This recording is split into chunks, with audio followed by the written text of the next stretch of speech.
ভারতে বাংলাদেশ হাইকমিশনে হামলা হয়েছে, অগ্নিসংযোগ হয়েছে আজকে। ডক্টর ইউনূস এখন কি উদ্যোগ নেয়? পররাষ্ট্র উপদেষ্টা তৌহিদ বদমাইশের কাছে আমাদের কোনো আশা নেই। এদিকে আজকে যখন তারা শুনতে পেরেছে প্রণয় ভার্মা অর্থাৎ ভারতের হাইকমিশনকে আবারও ডাকা হয়েছে পররাষ্ট্র মন্ত্রণালয় থেকে, সম্ভবত এটা শোনার পরেই দিল্লির বাংলাদেশ হাইকমিশনে উগ্রপন্থীরা আবারও হামলা করেছে, ইটপাটকেল ছুঁড়েছে, অগ্নিসংযোগ করেছে একটি নির্দিষ্ট ব্যারিকেড পর্যন্ত। অথচ বাংলাদেশ যখন ভারতের হাইকমিশন গুলশানের অর্থাৎ নতুন বাজার আমেরিকান এম্বাসির পিছে যে এটা যখন প্রতিবাদ জানাতে যায়, তারা নির্দিষ্ট দাগের বাইরে ছিল। যারা প্রতিবাদ করতে গিয়েছে তারাই ভলেন্টিয়ারি করে স্বেচ্ছাসেবী হিসেবে নিরাপদ দূরত্ব বজায় রেখেছে। এটা হলো বাংলাদেশের ভদ্রতা। কিন্তু ভারত দেখেন, সেদিনও হামলা করেছে 20 তারিখ, আজকে আবারও, সেদিন অগ্নিসংযোগ করেছে, পুলিশ শুধু তাকিয়েছিল। আজকে আবারও হামলা হয়েছে। রিয়াজ হামিদুল্লাহ সরকারের কাছে ভারতের পররাষ্ট্র মন্ত্রণালয়, স্বরাষ্ট্র মন্ত্রণালয়কে কপি দিয়ে ফোন করে জানিয়েছে সে জীবন নিয়ে শঙ্কিত। তারপরও ভারত থেকে কোনো রকম নিরাপত্তা ব্যবস্থা নেওয়া হয় নাই। বাংলাদেশ হাইকমিশনকে পররাষ্ট্র মন্ত্রণালয় থেকে ডাকা হয়েছে, এটা সম্পূর্ণ যৌক্তিক বিষয়।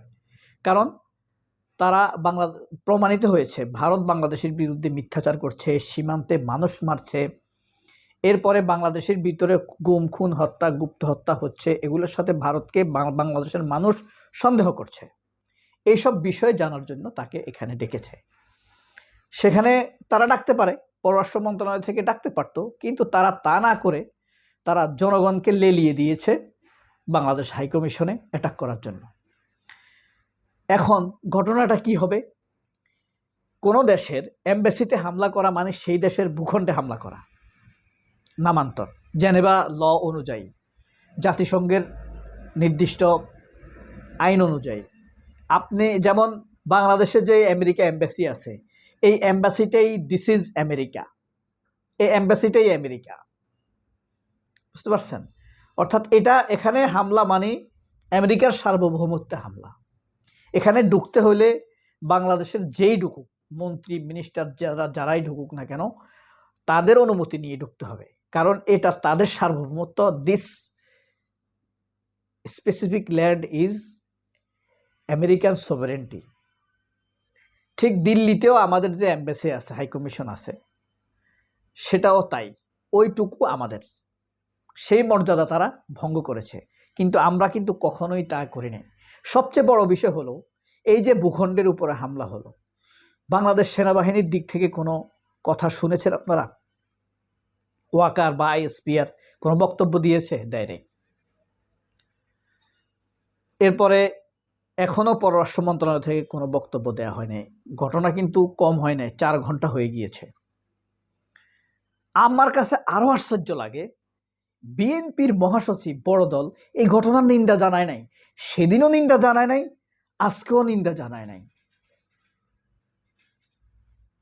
এটা তাদের করণীয়, এটা তাদের উচিত ছিল, কিন্তু এটা তারা করে নাই। আমি খুব বিস্মিত এটাতে।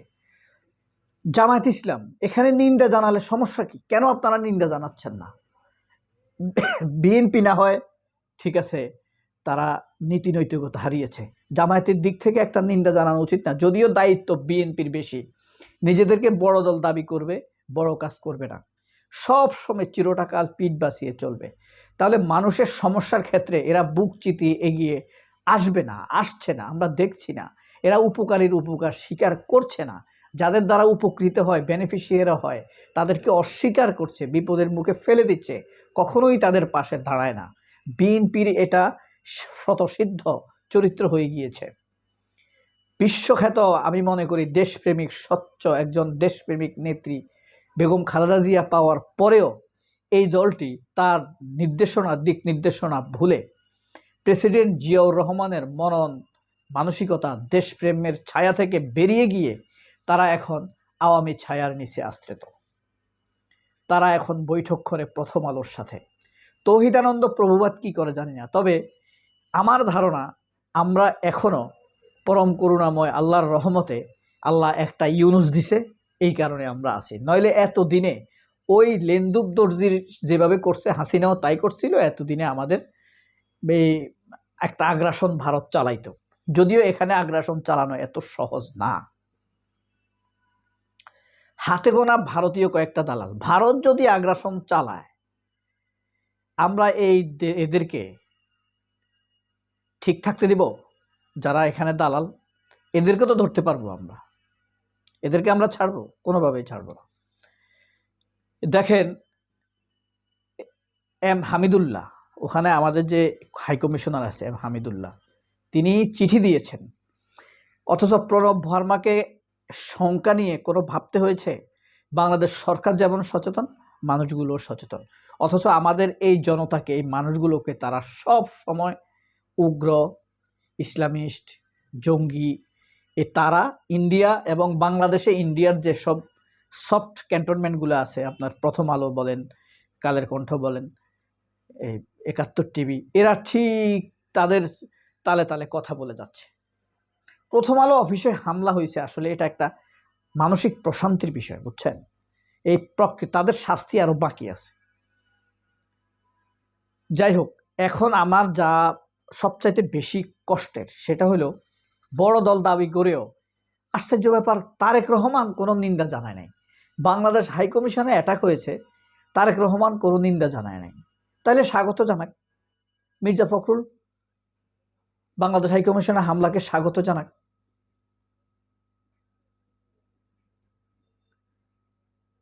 এই দায়িত্বহীনতার জবাব কি বিএনপিকে দিতে হবে না? আচ্ছা, যদি এখন ধরেন ভারত আমাদের উপর কোনো একটা অন্যায় আগ্রাসন চালায়, ওয়াকার কি করবে? আপনার কি বিশ্বাস হয়? প্রথম আলো কি করবে? আপনার কি বিশ্বাস হয়? চ্যানেলের জিল্লুর রহমান, খালেদ মহিউদ্দিন, এরা কি করবে? আপনার কি মনে হয়? তারা কি এই জনতার পক্ষে দাঁড়াবে? আপনার বিশ্বাস হয় ওয়াকারুজ্জামান দাঁড়াবে? সেনাবাহিনীর সব পুরাটাই দাঁড়াবে, ওয়াকারুজ্জামান তার অপরাধী ইউনিট দাঁড়াবে না, পুলিশ খোদাবক্স দাঁড়াবে না বাংলাদেশের পক্ষে। প্রথম আলো আমাদের পক্ষে লিখবে এই পত্রিকা? একটা পত্রিকাও লিখবে না, শুধু আমার দেশ লিখবে, আমার বিশ্বাস। তো এই পরিস্থিতিতে দেখেন কি বিস্ময়কর ভূমিকা বিএনপি এবং জামায়াতের, আশ্চর্যজনক ভূমিকা না? তারা অবশ্যই এই ঘটনার নিন্দা জানানো উচিত, নাইলে তো মানুষ ধরে নেবে এরা লেন্দুব দর্জি। বিএনপিকে লেন্দুব দর্জি বলবে না? বিএনপি তো অনেক বড় দল, নিজেদেরকে দাবি করে। জামাত তো ছোট দল, ঠিক আছে, তারা করে নাই। বিএনপি তো পারত, নিজেদেরকে বড় দল দাবি করে। ফখরুলেরা লেন্দুব দর্জি হয়ে যাচ্ছে, তার একটা হলে কি হবে আপনারা বলবেন। আল্লাহ হাফেজ, আসসালামু আলাইকুম।